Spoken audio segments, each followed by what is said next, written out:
একটা কাহিনী মনে উঠলো, এই জন্য বলি। আয় মেরে দোস্ত, রাগ হয়ে যাবেন?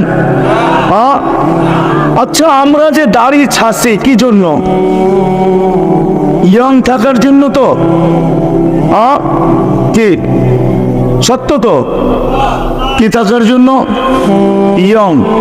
আচ্ছা বলেন, বয়সটি আমাদেরকে এক সময় ইয়ং থাকতে দেয়? হ্যাঁ, কি একটা পর্ব আসে, দাড়ি না থাকলেও দুনিয়া বলে বুড়া, ঠিক না? দুনিয়া বলে, বৃদ্ধ বলে না, বলে না? কিন্তু আল্লাহ এই উম্মতকে দাড়ি দিয়েছিলেন জান্নাতে যাওয়ার জন্য। বিশ্বাস হয় না? হ্যাঁ, তাহলে হাদিস কেন আসতো? ইন্নাল্লাহা লা ইয়াস্তাহি যু শাইবাতিন, আল্লাহ লজ্জা পান পাকা দাড়িওয়ালাকে দেখলে। তো আল্লাহ যাকে লজ্জা পান, লাম ইউআযিব, আল্লাহ তাকে শাস্তি দেন না। প্রমাণ আছে, কিতাবের ভিতরে লেখা আছে। এক মুহাদ্দিস মারা যাওয়ার পরে আল্লাহ জিজ্ঞাসা করছেন, কি নিয়ে আসছস? কিচ্ছু নিয়ে আসতে পারি না, সাদা দাড়ি নিয়ে আসছি। আল্লাহ রাগ হয়ে গেছে, সাদা দাড়ি? আবার জোরে বলতেছে কিচ্ছু নিয়ে আসি না, সাদা দাড়ি। কেন?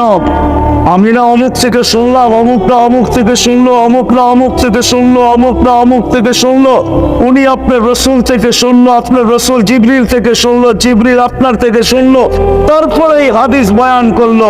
আপনি নাকি বলছেন লা ইয়াস্তাহি যু শাইবাতিন, আপনি সাদা দাড়িওয়ালাকে দেখলে লজ্জা পান। আল্লাহ আয়েশা দিয়া বলছে, সবাই সত্য বলছে, আমিও সত্য বলছি, তোকে মাফ করে দিলাম। রাসূলুল্লাহ তো আসছিল দাড়ি নিয়ে, এই জন্য যে তার উম্মত দাড়ি পাকাবে আর দাড়ি দেখায় জান্নাতে যাবে। আপনি তো দাড়ি কেটে ইমাম হইতে চাইতেছেন, রাগ হয়ে গেলেন? কত সহজ। আল্লাহ রাসূল তো আসছিলেন এই জন্য যে উম্মত কিছু যদি না করে, 5 ওয়াক্ত নামাজ যদি পড়ে, তা আল্লাহর আমাদের নবীজিকে বলতেছেন আপনার উম্মতকে বলেন 5 ওয়াক্ত নামাজ ওকে করে দিতে। ইদা সাল্লু ওয়াসাল্লু ওয়াসাইরুল আমাল, 5 ওয়াক্ত নামাজ যদি ওকে করে দিল, তো আমি জীবন ওকে লেখা দেব, জীবন কমপ্লিট লেখা দেব। আসছিলেন 5 ওয়াক্ত নামাজ পড়েই জান্নাতে যাওয়ার জন্য। আর যদি কিছু নাও করে, 5 ওয়াক্ত নামাজ যদি পড়ে, উম্মত কয়জন পড়ে? আল্লাহ ডাকে, তারপরে তো আসে না। 99 পদের।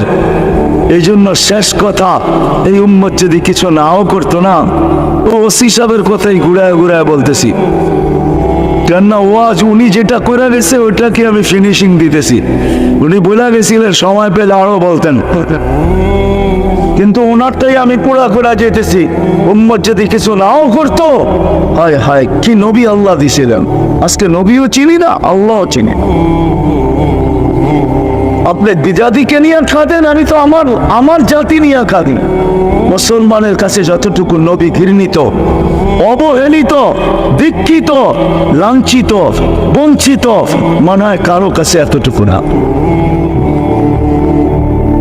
সত্য, এখানে একজনও পাওয়া যাবে না। যারা বসে আছে, দাড়ি পাকা হোক কাঁচা হোক, যুবক হোক আর বৃদ্ধ হোক, চুল কাটতে কাটতে বৃদ্ধ হয়ে গেছি। আজ পর্যন্ত সেলুনে যে একবার বলি না এই জীবনে যে আজকে আমার চুলটা আমার নবীর স্টাইলে কাটা দিবি। জীবন পর যা কাটছত, আজকে আমার নবীর স্টাইলে কাটবি। কেন? আমার নবীর স্টাইল আমার কাছে পছন্দনীয়, বিধা আমি নবীর স্টাইলে চুল কাটতে আসছি। একজনই তো হাত উঠাইতে পারেন, অথচ আল্লাহ রসুলের স্টাইল আল্লাহর কাছে প্রিয়, সমগ্র জগতের চেয়ে প্রিয়। আর ওই রসুল, হায় হায়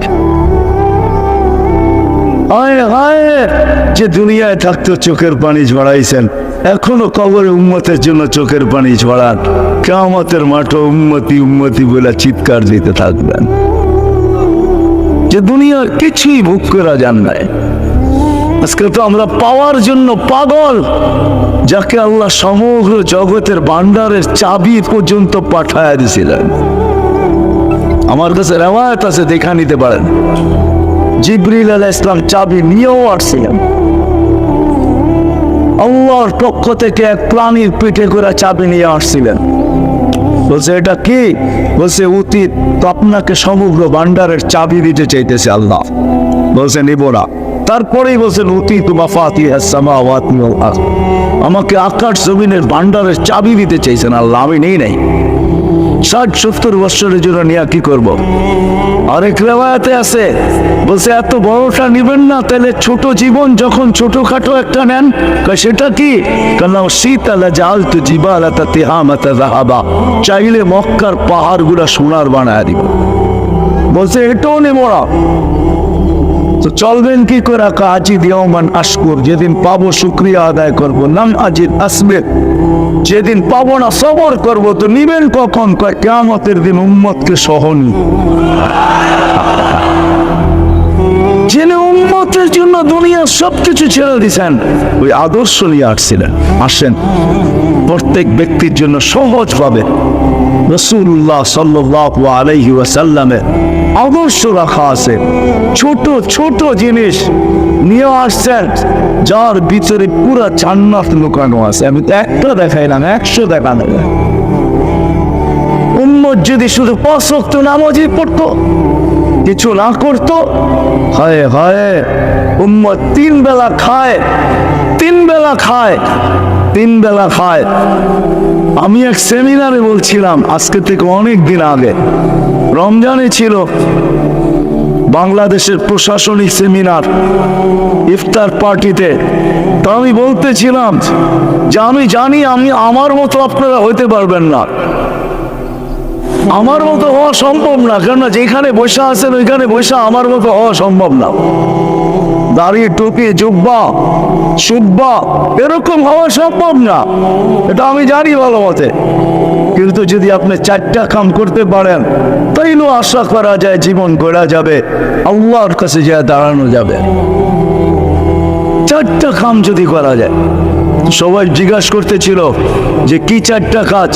আমি বলতেছিলাম হককে সদা সর্বদা হক বইলা স্বীকার করা, হককে সদা সর্বদা হক বইলা কি করা, হকের কোনোদিন বিরোধিতা না করা, হকের কোনোদিন, আর হকের উপরে যে চলে তাকে কখনো ক্রিটিসাইজ না করা।